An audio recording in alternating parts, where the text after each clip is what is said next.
Can you say hi, YouTube? Hi. Can you say hi, YouTube? Hi, YouTube. Hi, guys. It's been a really long time since I've made a video. I'm going to try. Today I have my day off of work, but it's just kind of a lazy at-home getting stuff done kind of day. So I thought I'd try to make some videos to catch up for things. So, first one I'm going to do... What do you do? Did you just write on yourself? Yeah. Are you supposed to write on yourself? No. Nope, you do not write on yourself. You write on paper only. He's got his little marker here. Can you show them what you just wrote on your hand? I draw them on my hand. Can you show the camera? I Show the camera. Go like this with your hand.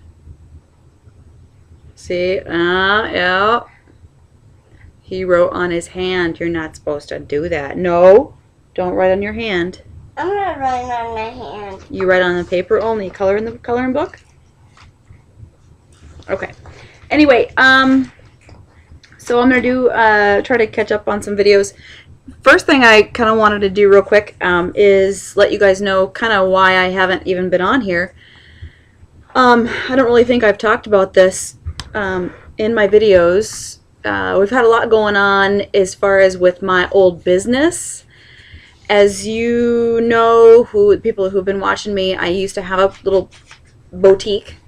And due to personal reasons, health reasons, things like that, and the economy, of course, I ended up closing my business.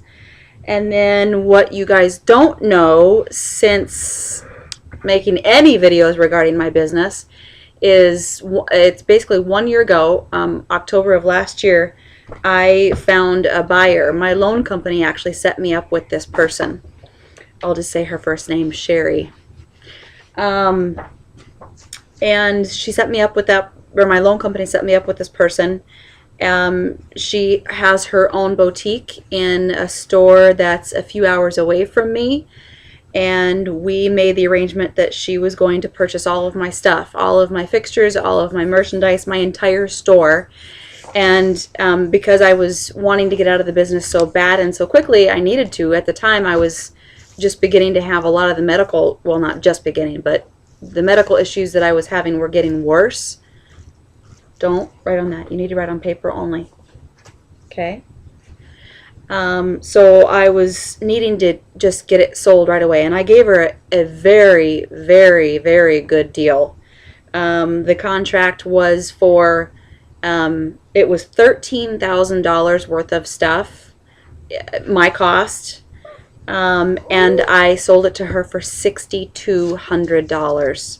That's a ridiculous price, but I did it. I just wanted to get it sold. And like I said, since I was set up with her through my loan company, I kind of thought everything was good to go. So I took a down payment check. The rest of it was to be paid within 30 days, which would have been by December 1st of last year. Very long story short, I have never seen a dime. The check bounced. I called the bank. They legally can't tell me exactly when, or if, what happened with the bank account. But what he did tell me when I asked him, I said, so I just want to find out if she actually wrote this check on a closed account to begin with, or if the account was closed after. Because obviously if she wrote the check on a closed account that wasn't even a valid account, that would be an intent to defraud right there. And legally he could not tell me, but what he did say, hold on. Anyway, so what I was saying was that the banker, the president of the bank, he could not tell me exactly what, but what he did say was, if I were you, you may want to take this to the authorities. Obviously that right there is something's going on. I can't tell you exactly what, but it's not good. So my loan company and I, for the last year, we have tried and tried and tried and tried to communicate with this woman and give her deals and different ways that she could pay. Get that out of your mouth. And she's never ever followed through. She says she's going to. She says she's going to agree to payments every week. She says she's going to pay on credit card. At one point I said, you know what? I'm going to come get all my stuff. You're going to return it all. And then anything you've sold. Camden, do you have a marker in your hand? No. You need to come over here right now and put the caps back on the markers. If you're going to walk away, if you're not going to color, then you put the caps back on the markers right now. I will. Well, I'm going to try to tell this story even with him playing with this. He may be putting things, yep, like there's fire on his head. So, oh well, it'll just make the video funny. He'll just be playing with different faces and stuff. So, I did tell her I was finally fed up, and I'm like, okay, so I am going to just go ahead and come and get all my stuff. Anything that you've sold, you need to have payment for when I come down there. And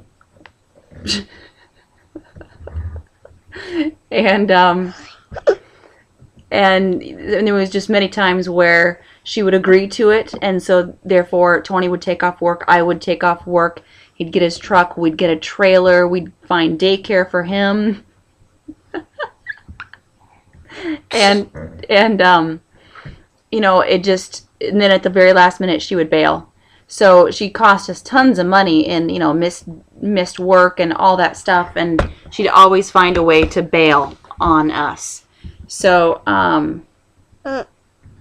anyway, so I finally got fed up, and we tried a full year of working with her, and as we started to get fed up, we started doing more investigating, working with the police in her town, and found out that she has done this to people in 4 different... Okay, hold on a second. Okay, so anyway, like I was saying, she's been doing this to people like crazy, and she has people after her in 4 states for doing this exact same thing, plus a whole bunch of local people. So basically, her store that she has in this town, every item in this store, and she's been open for a few years now, and somehow the law has not been able to do anything to her yet. Every item in this store is stolen goods. Every item, every fixture, everything is stolen goods. So people go in there thinking that they're buying things and they're loving, you know, all this cute stuff. They have no idea that they're buying stolen stuff. So anyway, and I've been working with my my loan company with her, or against her, I should say. Oh yeah. I will say I'm like I said, I'm just not happy about how the whole thing started, because I was under the impression that everything was fine, being that my loan company set me up with her. But that's why I even made the deal with her. But anyway, can't do anything about that now. What's done is done. So we finally went ahead and took her to court, and the courts in her town, they hate her because they see her there all of the time. There's many lawsuits against her. The police say she's written so many bad checks they can't even keep us all straight. And she tells the same story to almost everybody. I don't understand how the law cannot do something to her. Yes, she served a little bit of jail time here and there, but basically she still has a store. She's still doing it to people. And so, you know, it's like, I just don't get it. I do not get it. I got my judgment against her. So that's good. But to be honest, it really doesn't mean a whole lot, because I can't actually force her to pay. It's like, so what? So I have a judgment against her.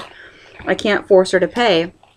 You know, all this time, had I either not sold it to her, or had she followed through with returning everything, I could have sold it many times over to other people who have still been interested, and I could have gotten close to the whole amount that it was worth, $13,000. I'm still paying on all this stuff, and I will be for another 3-4 years. Every single month, I'm still paying on this. And yet, I don't have this business anymore. She's been selling all this stuff and making money off of it for the last year. She's been using all my fixtures. I can't do anything about it. So anyway, I've been very, very, very preoccupied with dealing with that and finally getting the court thing taken care of. Today's Wednesday, and I was just in court on Monday, finally getting this done. Now we have a 23-day waiting period until I can actually docket the case, and then from that point I can start whatever I can as far as trying to get the money from her. and that's going to be a really, really long ongoing thing. So I realize that I'll be lucky if I ever see even a little bit of that money, which is it's insane. It's insane. So anyway, I kind of wanted to give you an update on that, why I haven't been on here. But other than that, a lot has changed. Well, not changed, but we continue to get better and better and better with my Visalis is going awesome. I continue to educate myself on nutrition. I'm actually going to be going to school soon. I've lost 30 pounds. My husband has lost 50 pounds. I'll go into more in another video. So that's my update video on why I have not been on YouTube, and I'm going to stop this and make some other videos. So bye guys.